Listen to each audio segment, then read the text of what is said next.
তাহলে ইন্টারন্যাশনাল মার্কেটে রেডমি তাদের সবথেকে কম দামি 5G device Redmi 10 5G officially launch করে দিয়েছে। ফোনটির সবথেকে হাইলাইটিং বিষয় হচ্ছে এটা রেডমি এর সবথেকে কম দামি স্মার্টফোন, যেখানে 5G প্রসেসর ইমপ্লিমেন্ট করেছে রেডমি।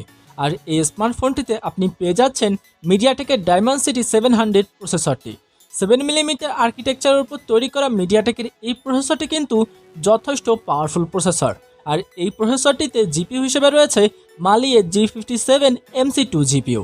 এছাড়াও রেডমি 10 5G এই ফোনটিতে LPDDR4X র্যাম ব্যবহার করেছে রেডমি এবং UFS 2.2 স্টোরেজ।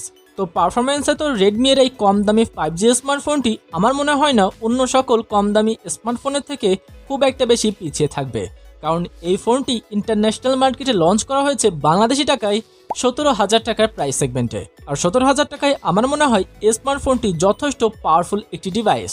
এছাড়াও এই ফোনটিতে ব্যবহার করা হয়েছে 6.58 ইঞ্চের একটি full HD plus IPS LCD display, যেটা 90 হার্জ রিফ্রেশ রেট এর সাথে আসে।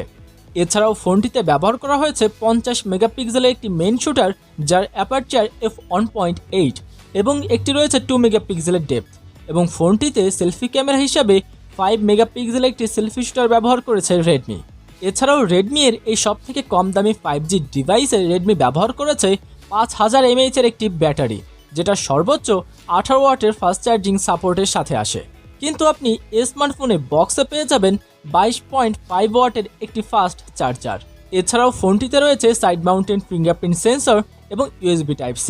তো সবকিছু মিলিয়ে রেডমি এর এই কম দামি 5G ডিভাইসটি কিন্তু আমাদের যথেষ্ট ভালো একটি স্পেক অফার করছে এর প্রাইস সেগমেন্ট অনুযায়ী। কিন্তু আমার কাছে রেডমি 10 5G স্মার্টফোনটি অনেকটাই পোকো M3 Pro 5G এর মতনই লাগছে। পোকো কিন্তু তাদের স্মার্টফোনটিতেও ফুল এইচডি প্লাস একটি 90 হার্জের ডিসপ্লে অফার করেছিল আমাদের। এছাড়াও এখানেও কিন্তু পোকো মিডিয়াটেকের ডায়মন্ডসিটি 700 প্রসেসরটি ব্যবহার করেছিল এবং এখানে 5000 mAh এর ব্যাটারি এবং 18 ওয়াটের ফাস্ট চার্জিং সাপোর্টও কিন্তু পোকো অফার করেছিল। আমার কাছে তো রেডমি 10 5G এবং Poco M3 Pro 5G phone দুইটি প্রায় সেমই মনে হচ্ছে। তো আপনার মতামত কি রেডমি 10 5G এই স্মার্টফোনটিকে নিয়ে? অবশ্যই আমাদের কমেন্ট বক্সে জানিয়ে দিতে পারেন।